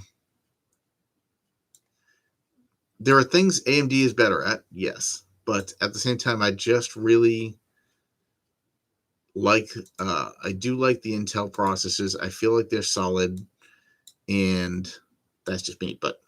And I would do an AMD, except for the problem is that the AMDs don't support Thunderbolts at all. And actually, it's kind of funny because I've just ran into Algorithm. That is the one. I actually got it. I did get it because I'm a chump. No, I'm just kidding. No, because I just loved it. I tried it and I was like, this is insane. But I'm gonna bring it in here real quick and just show you something in here. All right, there we go. Let's get that over here. Here is Reason. Boom. Are we there? Yes, we are. Okay. Have you played with that Algorithm yet?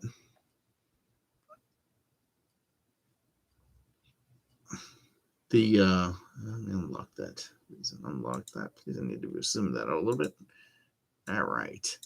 This is kind of the concept I was talking to him about, or to them about, because I was like, it would be cool if in a combinator, I could have a grid, kind of like what they did right here, and then wire it up in different ways, and which is exactly what they did here. This is insane, because I was like, this.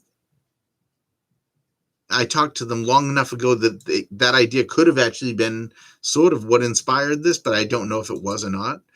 But where you could, like, for example, like here I could go, I want 2 knobs, whatever, or 4 knobs. There could be a couple different settings: a slider, 4 knobs, 4 buttons, whatever, and you'd click it, it would drop it right in, boom. And then I would tell it what I want these things to do down here. Same kind of idea as what they did here in this FM synth, except for that I want that in my combinator so that I can make basically just a really like a badass combinator that doesn't look like a piece of garbage. The ones they have right now, combinators are great as far as what they do, but the look of them is old. You know what I mean? It's like, come on, man, these need like updated bad. I mean, the only thing you can do to make them look any better is add a background image, which is that's cool, but I mean, it should allow more. Yeah, that's him. One of the beauties of the fact that CPU is limited. Okay, I read that already. Sorry, algorithm, yes, and not yet, but you can build what you want with complex.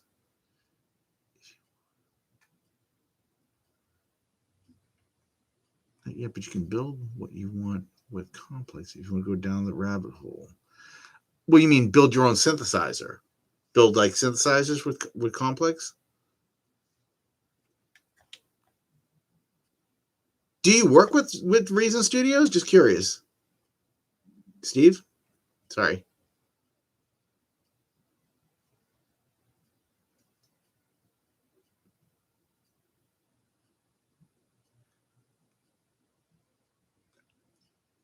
I mean, but do you work for Reason?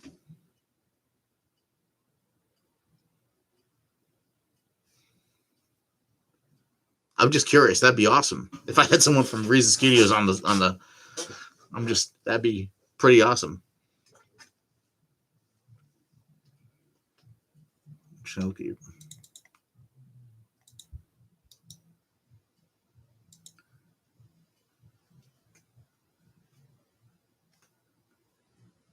My first and only dot ever since version 4. No, just enthusiast. Oh, okay, cool. No, yeah, dude, I've been using Reason since I've been I guess a Propellerheads fan, you could say, since back when they first started out. They were with Steinberg, sort of like Steinberg and Propellerheads were the ones who put out the first version of Rebirth, which Rebirth is the first real good virtual synthesizer with two 303s and an 808. And when they brought out the version 2 and they brought out the 808 and the 909 in it, it was mind blowing. They were just insane. I still love Cubase. They're my two favorite DAWs, Reason and Cubase, on desktop anyway. Yeah, yep. And then they kind of, and also, what do you call it? Well, they worked together, from what I understand, to create the initial concept of VSTs, because that was something that Propellerheads was looking to do, and Reason they kind of were working together on stuff, and all of a sudden VST happened, and then they had like kind of I'll say like a breakup of sorts, where they kind of like, we're going our way, you're going your way, and yeah, and then all of a sudden they brought out Reason, and Reason, the first time I saw Reason, I was like, pardon me, it seems good, but it's like, it seemed kind of limited at the time. Like, and I was like, yeah, it's good. I mean, it's all right. Good for first try. And I thought it was better. Wasn't Steinberg also involved in VST? Yes, they were. Yeah, Steinberg actually owns the whole VST concept, but Reason was involved in the actual development of the initial code, or Propellerheads rather. Not that's where they moved line 6 as the distributor. That's yes, because they moved. Yeah, they did go to line 6, and then right. And now I don't know who. I think they're all just on their own now at this point. I don't think they're under anybody anymore. But it was weird. That whole thing was kind of strange. And I mean, Greg Undo used to actually work on their phone line at Steinberg, and I'm pretty sure I talked to him a bunch of times when I used to call in. Sorry, my throat's getting dry. I just need to grab a drink of water. But yeah, but because I said that to him one day, I said, did you used to work on the support lines? And he said yes. So I said, that's funny. I think I've talked to you when Steinberg was just getting going type thing, really getting going in the United States. So we moved to line 6. Yes, on their own like a big boy now. Yeah. Well, sink like a boy, swim like a big boy, sink like a big boy. I guess we'll see what happens. Hopefully, I really hope that they pull back on this uh, rental idea that they have. I don't know. I think it could be if as long as they steer clear of making it the only thing they offer, I think it'll be all right. And they did jack something up on me the other day. I don't know what exactly happened, but I have two licenses of Reason, and the reason I have two licenses of Reason is an interesting story. Uh, is that back when they first started doing rack extensions, one of the guys I was talking to there, because I was chit chatting with them about things, and I said, I always get locked out of my machine because what ends up happening is I'll use my notebook and I'll start it up on my notebook, and then I'll go to my PC, my desktop, and I'll just shut the sleep my notebook, and they would like still be attached to the license server. So when I went to my machine, my desktop, it'd be like you were already logged in somewhere else, and it would like one tick. After three strikes, it would lock me out of my account. I couldn't sign in anymore.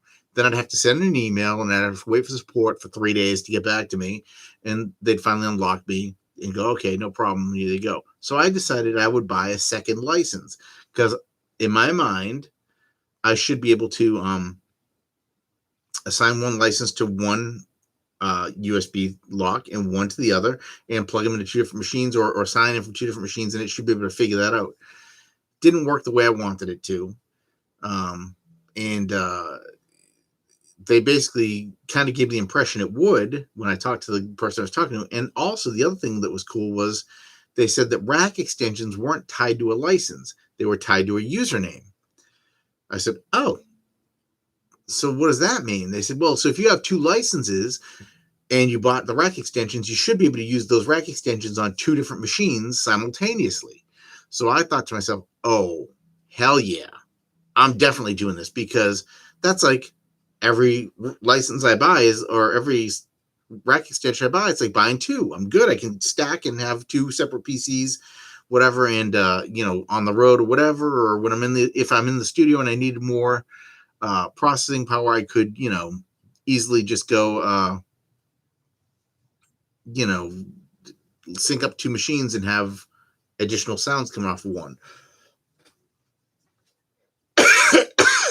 Sorry. One thing I did not anticipate was how dry my throat would get continuing to talk. But I figured I could do that, like kind of, get around the system, so to speak. But what ended up happening was the two licenses are really weirdly intertwined right now. I've got to separate them into two separate accounts. I actually started a new Reason account, which I'm going to try and transfer one of my licenses to. I've got to actually get in touch with support, though, because I need to know which license to transfer over there. I want to put the one that doesn't have any rack extensions associated with to that other account.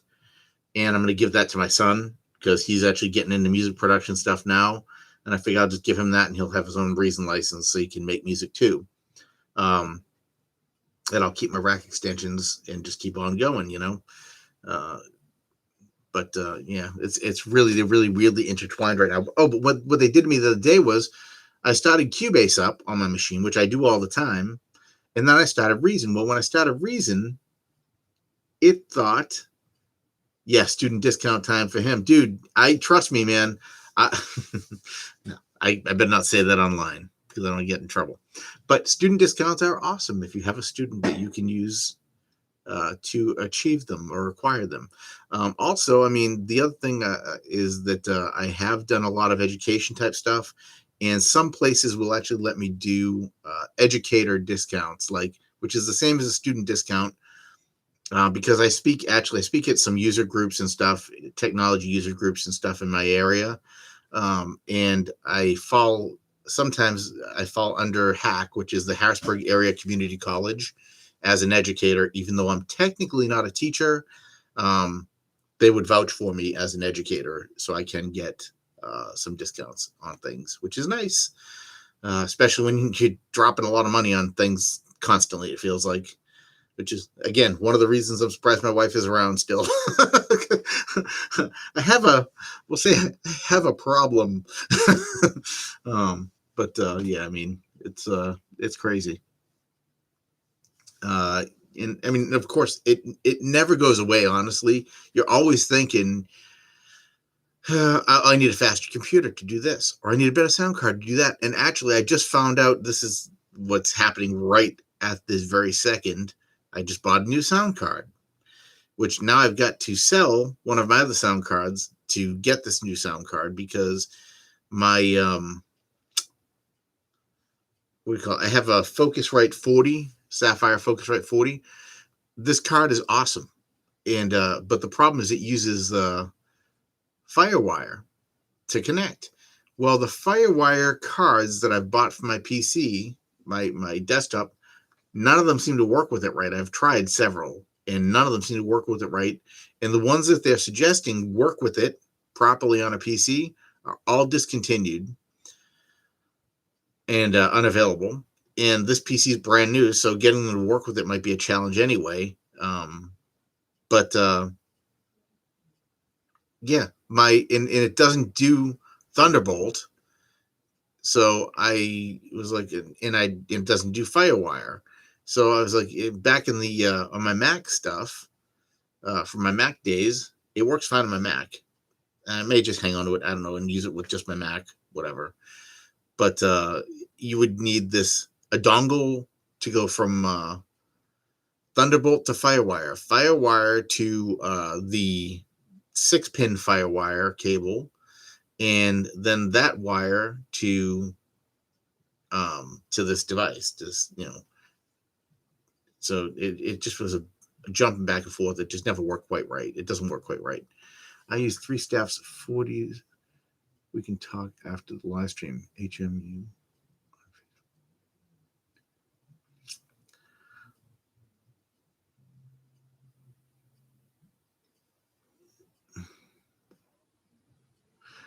I'm not sure what you mean by 40 Sapphire. I used 3 Sapphire 40s on. Okay. Hold on. I gotcha. I cannot understand sometimes. I look at things and I'm just like, my brain just does not compute. Yeah, that'd be cool if you have a minute. I mean, basically what I want to do is I want to take the 40s and I actually ended up ordering the I forget the model number. It's 18.8, the new Focusrite. I love Focusrite anyway. And I was going to take that and I was going to run one of my Sapphire 40s into it through the ADAT to get extra channels off of it. Yes, that's 18.8. That's the one. But yeah, man, I sat here last night. I could not get this thing to connect. I was planning on scripting today out a little more, which would have been a bad idea anyway. Live stream, I think, just kind of flows where it flows a little bit. It's good to have an idea, but you may want to tell people that they may want to consider signing up for Plugin Alliance for massive discounts right now for the next few days. Don't want to miss. Oh yeah, well that's is that they're still doing discounts over there right now? They got stuff going on, still sales going on at Plugin Alliance. I haven't actually looked at my email today at all. But yeah, the 18.8 I was going to take and hook up, like I said, the optical to my big discounts. So yeah, big discounts if anybody's interested in, or Steve, if you're looking for anything, check out Plugin Alliance. They're actually really cool. I'll put that in the comments. Actually, I'll try and put that in the comments or somewhere where I could put that would make sense. Anyway, maybe I'll just tweet it. What? $29 for plugins? What? Hold on. Okay, I'm gonna have to go look to see what they got going on. Secrets piquing my interest here, but yeah, yeah, man. I was gonna say let's see. You want to talk of HMU? I'm not sure what HMU stands for on Facebook. Oh, hit me up. Hit me up on Facebook. Gotcha. Sorry, took a minute.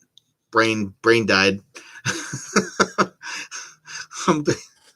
Sorry, I was just trying to figure out what that meant still. I'm like, what does that mean? Um, yeah, but I love the Sapphire 40. That card was like one of my favorite things I've bought. I just need to find a US or a Firewire card that works with it if I'm going to use it, continue to use it on my new machine. Or I do have other ways to use them without getting rid of them, I guess.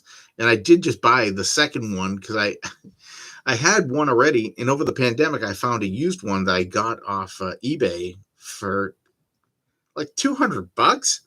The thing was in mint condition, and it was a great deal. I mean, I'm the bearded guy from New Jersey. Okay, so when I look you up on Facebook, you're saying, let me get over there right now and do that real quick. So I just have you marked. Oops, that's not going to work. Facebook. The downside of buying an extremely clicky relay type keyboard is that it makes a bunch of noise when you're online. I should probably use a quieter keyboard when I'm doing this. Let's see. Steve.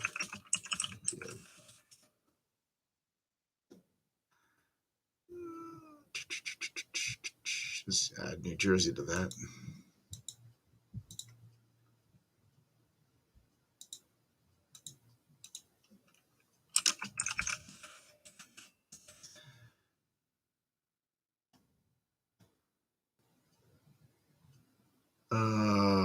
From worked at Lamar. Is that the? I think this must be you. There's only one lives in. Yeah, that's got to be you.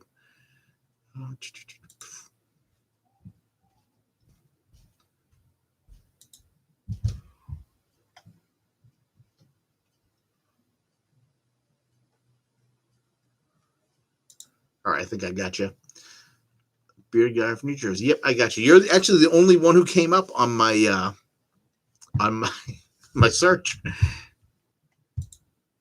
Yeah, from Lamar. I'm not sure I'm going to say this right. Sebecuria. Sebecuria. Oh man, I'm butchering things, but yeah.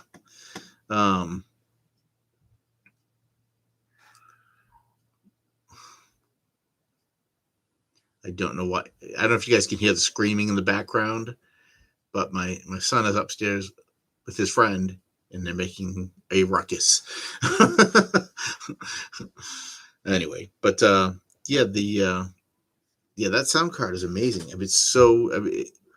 The first one I bought a Guitar Center one day because I was just I needed a card that gave me more than 2 inputs, and all they had was 2 or basically 8. And I was like, you know what? I'm gonna get that one because that'll hold me a while type thing. And then Sabachiria. Is that how you say it? That's how you break it down? Okay. Sabachiria, New York. Okay, gotcha. Sorry, I was looking at it going, I'm not sure if I'm gonna get that right because yeah. But I bought it because it was a reasonable price, gave me more ports, and I just was like, yeah, we'll go with this. And that thing's been like one of my favorite sound cards pretty much ever. High-end Peruvian restaurant in the city. Nice. I have not tried Peruvian food, but I imagine it's pretty good. Did you manage it, or did you cook there, or what did you do? Just curious.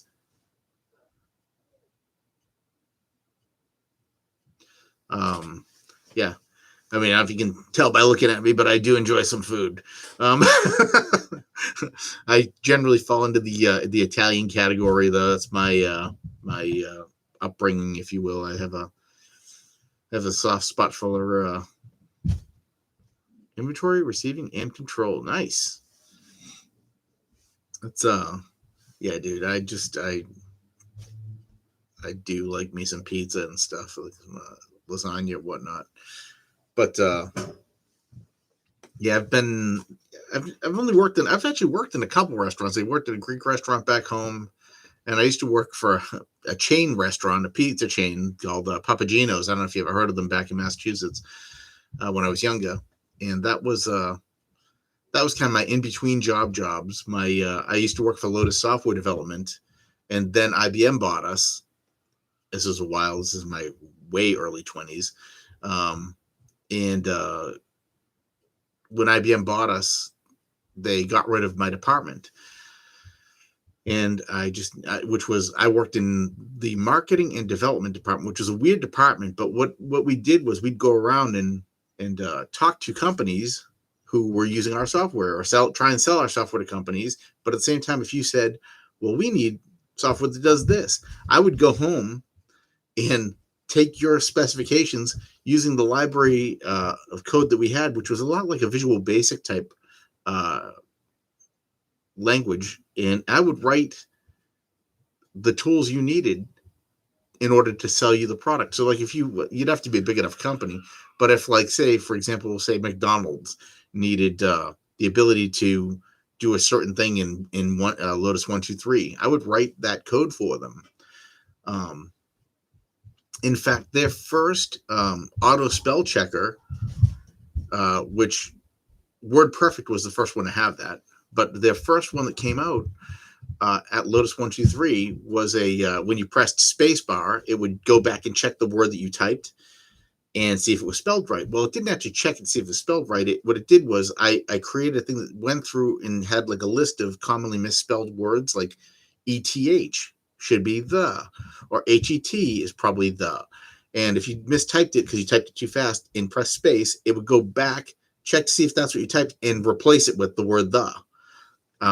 It was kind of cool because you could do like shortcuts too. Like I could go like, if my name was, Bob, whatever, Smith, I could type, whatever, BS, and it would just go, and it would look at the list. And if I type BS, it would go BS, replace that with Bob Smith, and it would just, and it was kind of a cool little hack, if you will. But I wrote that for their word processor, AmiPro, back in the day.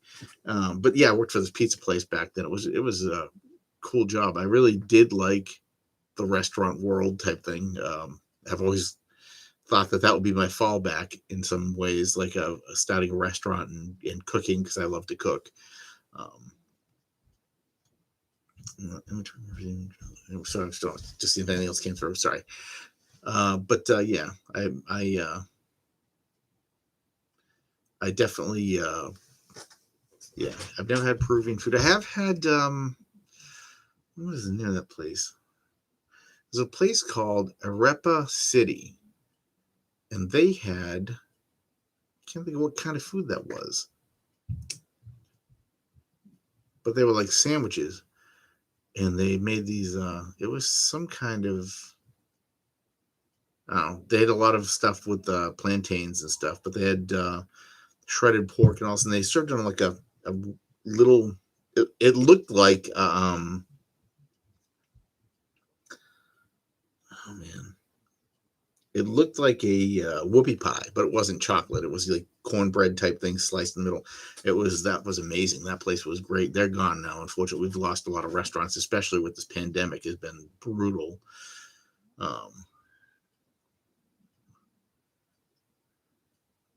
Yeah.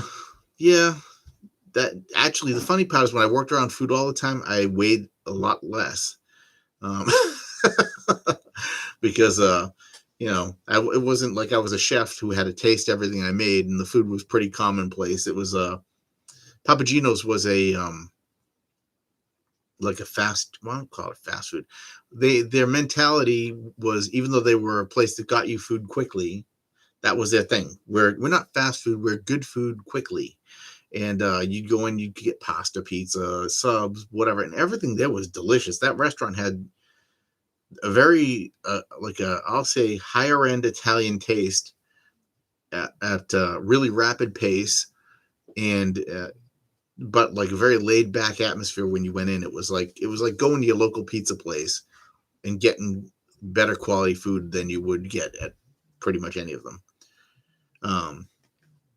And I did that for a while there, and then I I transitioned out of there, and that's when I got into nightclubs, actually, right after that. Because I went to this place called the Bahama Beach Club in Nashua, New Hampshire, which is where I met big store, big rollout here. This is where I met my buddy Charlie K. And Charlie worked there as a DJ, and I came in as a patron, loved it there. And then as I got to know Charlie and we started doing some music stuff together, he found out that I worked at Pappuccino's and said, "Oh man, I have the pizza booth as my business at the club." And he said his guy quit or whatever, got fired, was stealing. Something happened. I forget what it was, but the guy was gone. And he asked me if I would want to run it for him. So I said, yeah, sure. So I started running the pizza booth up there, and boosted sales like crazy, because I'd be chit chatting with everybody, and doing like all kinds of spatula tricks and stuff, spinning the paddle and all that, and it just went nuts. And pretty soon we went from, I think he was selling like 2 or 3 pizzas a night to like, ended up leaving when we were done. We were selling something like 12 or 15 pizzas a night, which might not seem like a lot, but I mean, at $3 a slice, I think was what it cost, and 8 slices of pie. They were like, I don't know, 18-inch pies. It was a lot of food, and it was a lot of money. And I was like, and they were paying me good to do it, so I just stayed around. And then I became the lighting guy, and then I started bringing in my desktop tower to the club to play music off of that I was writing. And I built some hardware that we, back in the day, this stuff didn't exist, but you could hook your video camera to your computer and you could do video off of it, and I could put it up to the screen. We had a projector screen. We'd put up on the projector, and I'd overlay business information or like drink specials or whatever, and they were blown away by this stuff. That was just, and then I became into the club as a DJ. So you found me on Facebook. Send me progress already. Yeah. Oh yeah, dude. Of course I did. I'm like, boom, I don't waste time.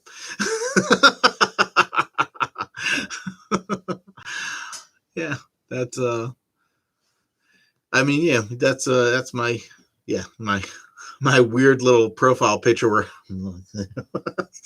I just took that one actually the other day, because I was like, the picture I had up there was one from when I worked at a credit union and I had a red apron on. We used to have the credit union. We'd do grand openings and have like free hot dogs for the people who came to the grand opening, and didn't get it yet. Really? Let me go back over here. Hold on.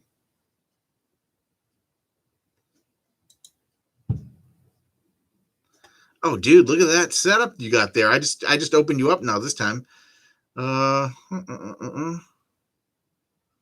it says, oh, maybe I clicked follow. I guess I didn't send a. Let's see here.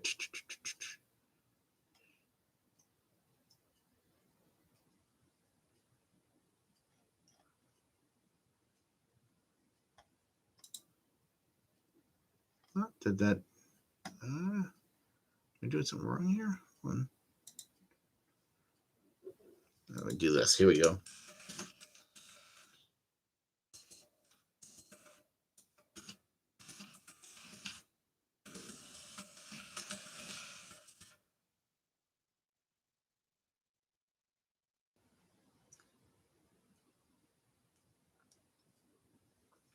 You're not friends on Facebook. Why am I clicked?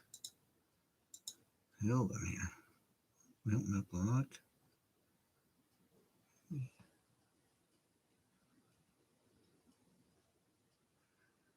Where is you must see some message? I do now.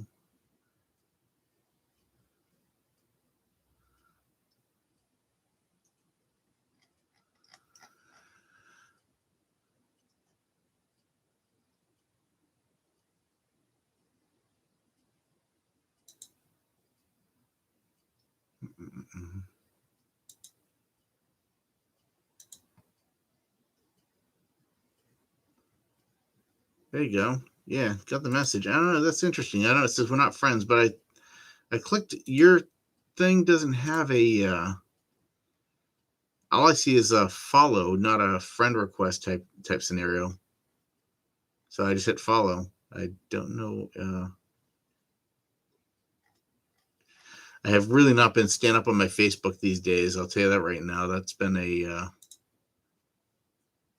friends. Let's see if we go here and we go.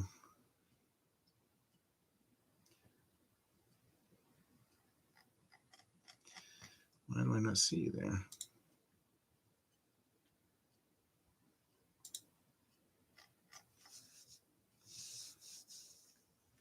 How does only about 2 hours? Oh yeah, yep. We're not far. Yeah, when you said you were in Jersey, I'm like, oh man, between you and Secrets in Connecticut. I'm like, that's funny because we're all like, it's like the secret circle here of people, you know. That'll be your new name, Secret Circle.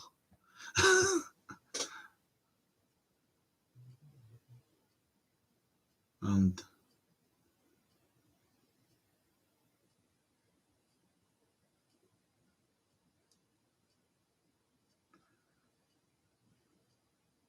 oh, you done?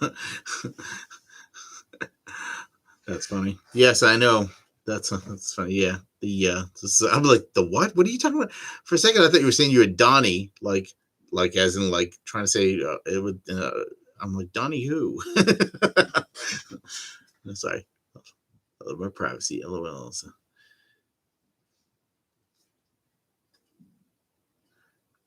Yeah, dude. But that's a good picture of your stuff, though. I'm just saying that's pretty cool. Um, yeah,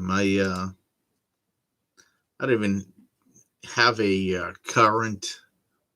Well, I guess you can kind of. Well, here's everything behind me, basically.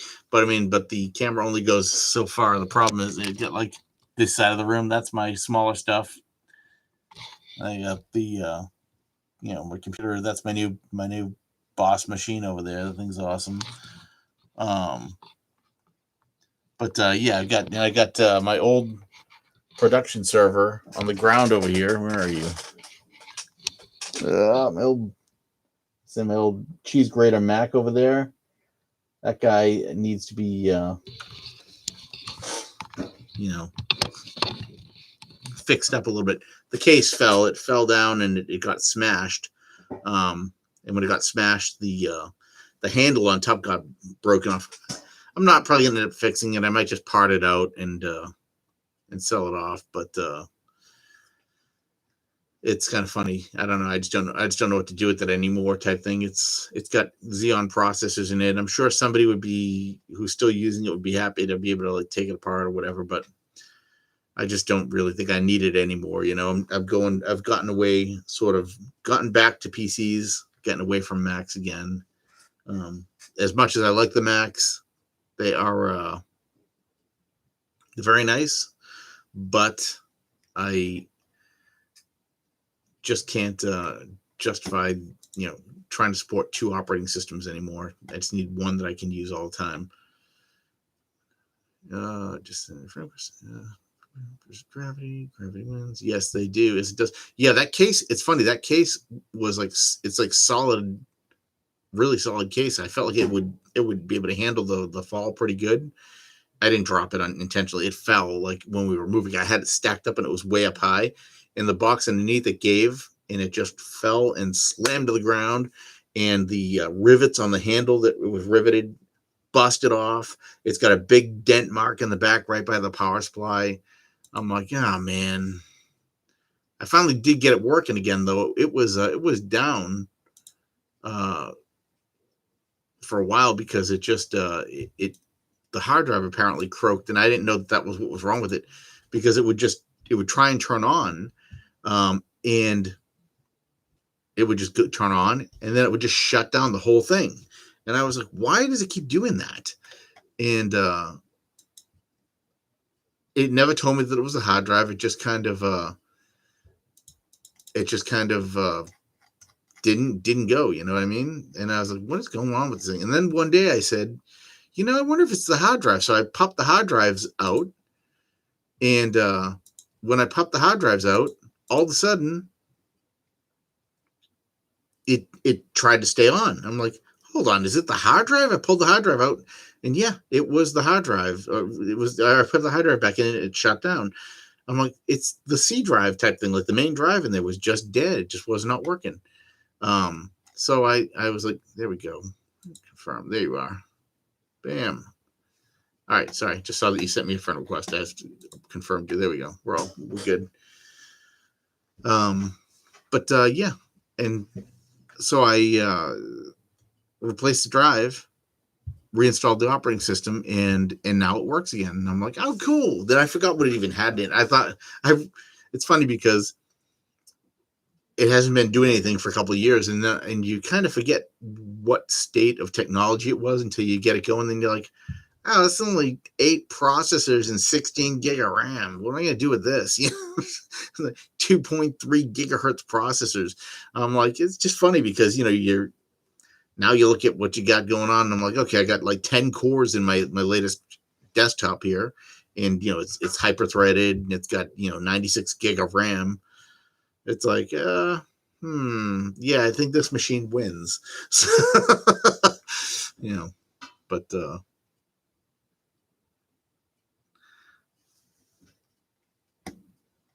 hold on, I just missed that one. Oh, hold on a second. Bring this back over here. I messed myself up by moving my stuff around.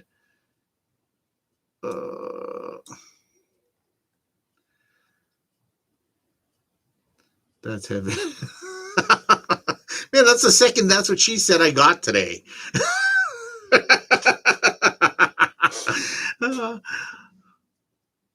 Did I already join Discord? I did. Yes, I have already joined Discord. Oh, hold on, Steve. You're asking Steve if he already joined the Discord. Yeah, I was gonna build my own machine actually, and I can tell you what happened with this. Why I bought the one I did. The one I bought is a Lenovo. As far as brands go, there are like 2 or 3 brands I really like. Asus, Dell I like a lot of times, but they do tend to be pricey and overpriced, I feel like.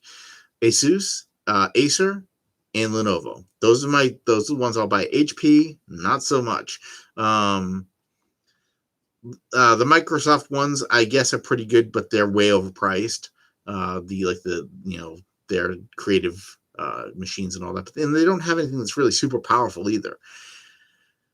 And I was going to build a machine, and I priced it all up, and the machine was going to be pretty pricey, to the tune of like $3,600 or something like that for this i9 that I was looking at. It was an i9 10 core with 64 gig of RAM or something, and 2 terabytes of hard drive, 2 terabyte solid state drive, and a 3070. And I was like, oh man. And when I was done with it, because I looked at the Dell. I was going to buy an Alienware. I was thinking of buying an Alienware. The Dell was like, then the warranty was like another like $500. They were like, Dell's warranties are a rip. I mean, unless you really know you're going to need it, no point. And then I was thinking of doing built on my own, but the price was the same. The only problem was that the warranty now was just the warranty on all the parts, and I had to go through all the different manufacturers for everything. And I'm like, okay. And the other side of it is that I got to get new bifocals. I mean, this is going to sound crazy, but my eyes, seeing like the little teeny print on these boards has really been a challenge now. It didn't used to be a challenge, but ever since I hit like 45, I guess, seeing the little teeny print has been hard on my eyes. Focusing on it is like, I'm always like taking my glasses off, putting them back on to try and see stuff, and trying to add more light to make it more apparent. I don't know. It's weird. I'm not losing my sight, but I'm definitely not able to focus as easily. Done and dusted. I'm not sure what that means. Sorry.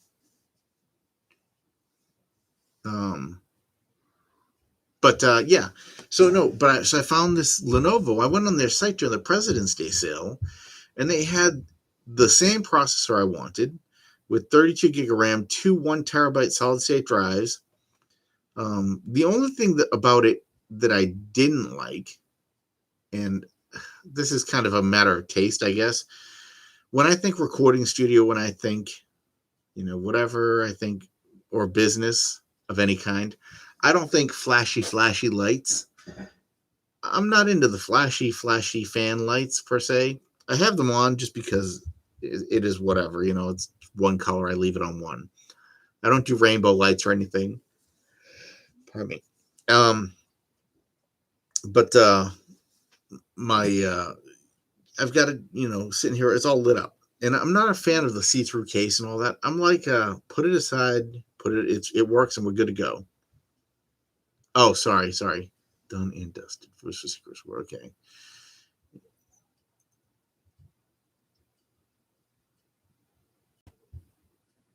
If you're bidding to 45, you were in denial for at least 3 to 5 years before that.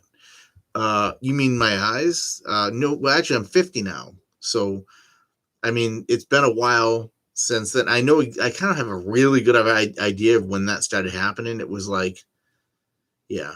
Um, oh, okay, Secret. Have a good night. Thanks for coming on, man. I appreciate it. I'll catch you in the next one. I'll see you at the next video anyway. Um, oh, shoot. It's almost 6 o'clock. I got to actually wrap it up short in here myself. But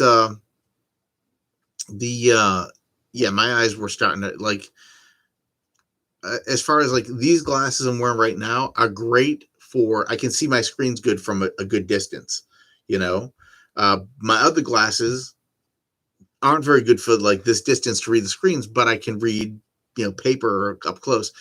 So I go back. I got to get new bifocals, and with this prescription, basically with bifocals, it's yeah. So anyway, but yeah, I mean, I I guess that's it's been interesting getting to be this age. It's funny because I at 40 actually when my eyes I'll say were the best. For that was and they were telling me they're like, oh man, you're at this, I forget what they called it, like a grace period or something, where nothing's really going to change for a few years. I'm like, oh, cool, because that was great. Nothing changed for a few years, and it didn't. And then all of a sudden it did. And when it did, if it did was changing during those years, I didn't notice it so much. But when it changed, I felt like it dropped hard.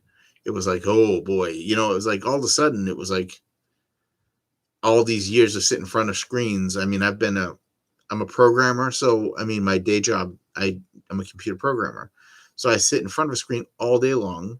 Then I sit in front of a screen all night long, and then I, for fun, play video games or write music, one of the two. And I'm still in front of a screen, so I'm like, oh my gosh, I remember when I was a kid, they used to tell us don't sit in front of screens. If you're in front of screens too long, they can cause you cancer and blah blah. I'm like, I ought to be 100% cancer at this point then, because anyway. um oh man, I just realized that it's 6. I actually had this set for 4 to 6, so I've actually got to pull the plug here. Steve, I will hook up with you though on Facebook or something. I'll be doing another live stream probably next week, and I have videos coming out. If there's any kind of content you'd like to see, let me know, because I'm trying to be sure that I'm, getting you guys, getting the people who actually are subscribers what they want. You're a Reason guy. Well, that's cool, because I'm also a Reason guy. I'm also a Cubase guy, so I go back and forth. And yes, I don't know if I ever actually answered your question about the in the box, out of the box, but okay. Sorry, I just got a text message from my daughter. Um, anyway, yeah, I will, because I've got to actually go meet her to get paint for her tattoo shop. Did I? Let's see, discovering info. Yeah, man, that will be that is definitely on my list. I've got to look that. I've got to actually get my hands on a copy of that, um, and I'll be definitely be doing some videos on that, because it looks really cool. If that does what it sounds like it does, I think that'll be fantastic. Anyway, all right. Well, I will let you go for now, and I will catch you on the next video. I've got to actually. I hate to pull the plug so quick, but I've been here for a couple hours, and my daughter's waiting for me to get out the store. She's texting me right now. So I will see you in the next one, man. Thank you for coming on. It was really good to meet you. And I would, and what do you call it? And I will definitely be getting in touch with you about the Tripod Bob. Yeah, dude, $79. If that's as good as it sounds like it's going to be, $79 sounds like it's will be amazing. And I'll probably hit them up anyway and let them know. Like I'm not trying to quote flex because I don't really believe I'm, whatever. I'm just trying to do something here. I'm just trying to make a thing. But I mean, I would definitely ask them if they'd have any kind of like a, discounty type thing for a YouTube guy who's going to be promoting it for them. Hopefully sell it. I'm not trying to get it for free. I mean, just like I didn't even try and get stuff free from bigger companies. They're probably not that big. I don't know, but it's just good sometimes if they have like a little discount program or whatever, little percent off. Everything helps. You know what I mean? It never goes on sale. Well, whatever. I guess you just buy it then. $79 sounds like it's a great product for $79 anyway. I've paid more for less. So yeah, dude, I'm gonna try it out. I'll do that right after this one, right after I'm done here. Well, right after I get my daughter, I gotta go and get her paint set up. I told her I'd buy her paint for her tattoo shop because she's just getting her own studio now. She's all excited. Anyway, thank you very much for coming on, man. I'm gonna end this right here. So I'll catch you in the next one, okay?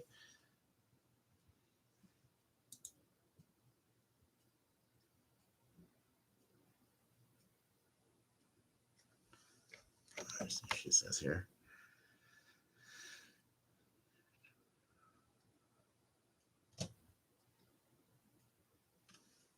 All right.